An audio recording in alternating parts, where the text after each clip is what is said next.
So today's topic, we're going to be talking about how to be comfortable on camera. My name is Parksgore. I'm a 23-year-old videographer from Texas. I've been making videos since I was 12 years old and started being on camera right around the same time. So how to be comfortable on camera. Here's the secret tip. You never will be. I'm just kidding. You know, it's one of those things where the longer that you do it, the easier that it will be. Sitting down to do this video right now, I've been shooting videos and being in front of the camera and behind the camera for 10 years now, over 10 years now, and I still get a little bit of jitters anytime I have to speak. At my in-house job right now as a videographer, sometimes I'm selling products, and there are times where I have to do 4 or 5 takes before I get it right. Today we're gonna just kind of talk about a couple different methods that might help you get more comfortable. First of all, know what you're gonna say. I can't tell you how many times I've had to video someone for some informational video or for some talking head. I've given them time to prepare and they just say to themselves, "I'll wing it." Everyone thinks that they can wing it. You can't. I'm gonna tell you right now, unless you are some kind of politician or something, you're just not someone who has had enough experience talking at length about, whatever. You're not a politician. You are not gonna get points docked because you wrote out some bullet points. And so please, if you actually care about making a good video, or you actually care about seeming like you know what you're talking about, just bullet some stuff out. It doesn't have to be a whole script. A whole script is good because then there's not gonna be any ums or uhs or any of those filler things. But in some cases, some people benefit from just some bullet points. I mean, for this video right here, I have been working off of bullet points. Here, let me show you. Can you see that? Bullet point what you're gonna say. Know what you're gonna say. Maybe rehearse it a few times. But unfortunately, you are not always gonna get prep time. Sometimes it just gets sprung on you. Some random TikToker walks up to you in the middle of the street and asks you to say some idiotic stuff into a microphone. How many DUIs do you think our cameraman has? How many DUIs do you think our cameraman has? How many DUIs do you think our cameraman has? How many DUIs do you think our cameraman has? In those cases, you're gonna have to go with a slightly different method. If ever you get the camera sprung on you impromptu and you're gonna have to come up with something to say out of nowhere, this is a time where maybe you should have prepared. Maybe you didn't have any option to prepare. In this case, we're gonna get down to something that is probably gonna make some people uncomfortable.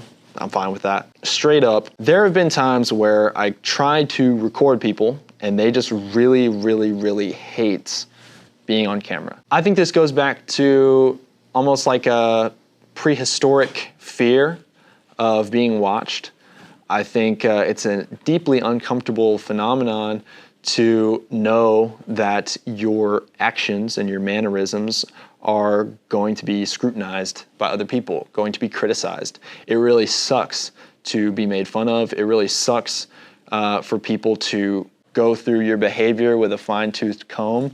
But, if you're forced to be on camera, one type of person that I have noticed that has a very, very hard time speaking on camera is the person who around friend group A, they act one way, and around friend group B, they act a completely different way. This is natural. I mean, humans are really, really varied in their personalities. You're not the same person around your parents as you are around your closest friends or your romantic partner or what have you. But I'm just gonna go ahead and say, the more varied that this is, the harder it's gonna be to reconcile these different personality types. Because when you're speaking to a camera, you're kind of speaking to every possible person who could watch this. So I'm speaking to this right now. I have no idea who's gonna end up seeing this video. I have to assume everyone. Likely not everyone, likely just a couple hundred or a couple thousand people, but those are gonna be my coworkers, those are gonna be my friends, that's gonna be my girlfriend, my parents, my grandparents, my little cousins. people who, are thinking about working with me in the future. It's going to be people who don't even speak English. It's going to be people who probably hate my way of life and, want me to go crawl under a rock and die. You got to get over this fear of being judged, because if you go through life just trying to please everybody, then you're going to end up pleasing no one. You have to be polarizing. It's good to be polarizing. It's okay to be polarizing. It's okay to say the truth or to be authentic and have some people end up disliking you and have some people end up really liking you. That's totally okay. And then if you are somebody who you get caught on camera, you don't know how to act because around some people you act this way, around some people you act another way, take a look at yourself. Should you be having this wide of a variance in your personality? What does it say that there's this huge of a gap? I mean, I'm just being honest here. I know this is probably not anything that, someone wants to hear, but perhaps you have been living your life up until this point inauthentically. And perhaps you do need to look at who you're being real around, who you're being fake around, and what it would cost you if you were to actually be your real authentic self. If it's going to cost you friends to be your real authentic self, they're not your friends. Those are not your friends. Those are people you have tricked into liking you, but they're not people who actually love you. And so don't be afraid to be disliked. Some of the greatest humans who have ever lived were people who spoke the truth regardless of what kind of trouble it was going to get them into. If you have a lot of fear about being on camera, remember this. There's so much content out there these days that it's really, honestly insane if somebody watches a video of you and they actually remember you 2 seconds later. They're gonna see this on TikTok. They're gonna watch it for maybe 5 seconds if I'm lucky, and then they're gonna scroll past it and then they're gonna watch the next thing, and you're gonna be gone from their memory. I like to tell people this when I record them because it is a videographer, photographer's job to get the subject comfortable. I like to just remind them like, hey, you're not interesting enough to criticize. I don't mean that in a mean way. I don't mean that to hurt anyone's feelings. I genuinely mean you're not different enough, you're not interesting enough to stick in people's minds. You're not interesting enough to hate. You're not interesting enough to criticize. And also, if you are somebody who's making content, if you're somebody who is just now getting into the content game and you're posting stuff and you're putting your ideas out there, if people hate comment on your stuff, if people write nasty, mean things and they say you suck and they say that you talk dumb or, they make fun of you for, whatever, congrats. You have people's attention. That's literally what the economy of content creation is all about, is capturing people's attention. I'm not saying you should go out there and intentionally try to make people angry. That's a really dumb tactic.